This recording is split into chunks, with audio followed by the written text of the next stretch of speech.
এক সময় ছিল এই মিলগুলোর সাইরেনে ঘুম ভাঙত পুরো শহরের। হাজার হাজার শ্রমিকের পদচারণায় মুখর থাকত শিল্পাঞ্চল।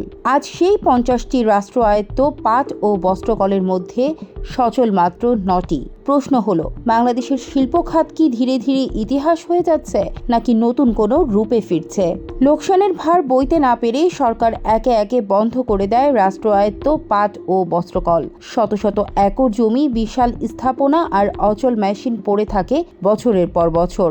পরে সিদ্ধান্ত হয় বেসরকারি খাতে ইজারা দিয়ে মিলগুলো আবার চালু করা হবে। কিন্তু এক যুগ পার হয়ে গেলেও সফলতা সীমিত। 50টি মিলের মধ্যে এখন পর্যন্ত মাত্র 9টি মিলের চাকা ঘুরছে। বস্ত্রকল ইজারা দেওয়ার সিদ্ধান্ত হয় 2014 সালে। পাটকলের ক্ষেত্রে সিদ্ধান্ত আসে 2020 সালে। আওয়ামী লীগ সরকারের সময় কিছু মিল ইজারা দেওয়া হয়। পরে অন্তর্বর্তী সরকার এবং বর্তমানে বিএনপি নেতৃত্বাধীন সরকারও নির্বাচনী প্রতিশ্রুতি অনুযায়ী শিল্প কারখানা সচলে উদ্যোগ নেয়।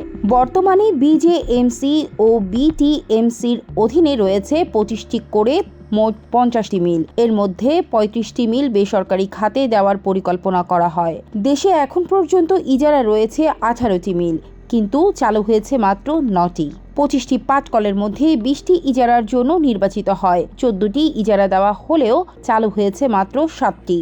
4টি মিলে এখনও পাটজাত পণ্য উৎপাদন হচ্ছে। প্রতিদিন উৎপাদন হচ্ছে প্রায় 160 টন পণ্য। এ থেকে বছরে আয় হচ্ছে 70 থেকে 75 মিলিয়ন ডলার। এসব প্রতিষ্ঠানে বর্তমানে কর্মরত প্রায় 9,520 শ্রমিক কর্মচারী।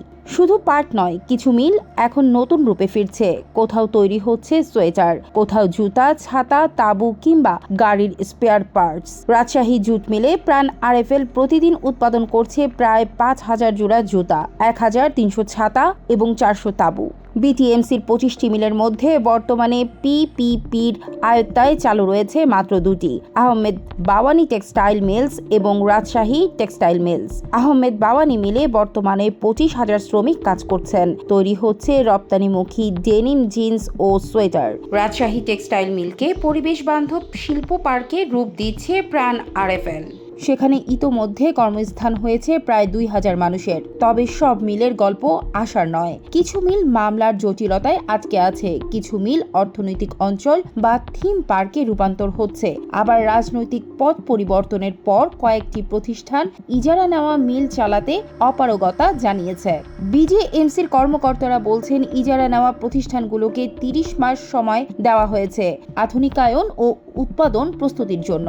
এক সময় যে মিলগুলো বাংলাদেশের অর্থনীতির প্রাণ ছিল, আজ তাদের বেশিরভাগই নীরব। কিছু মিল নতুন জীবন পেলেও অধিকাংশ এখনো অপেক্ষায় পুনর্জন্মের। প্রশ্ন হলো, রাষ্ট্র কি শিল্পকে বাঁচাতে ব্যর্থ হয়েছে, নাকি এই বেসরকারীকরণই হতে যাচ্ছে বাংলাদেশের শিল্প খাতের নতুন বাস্তবতা?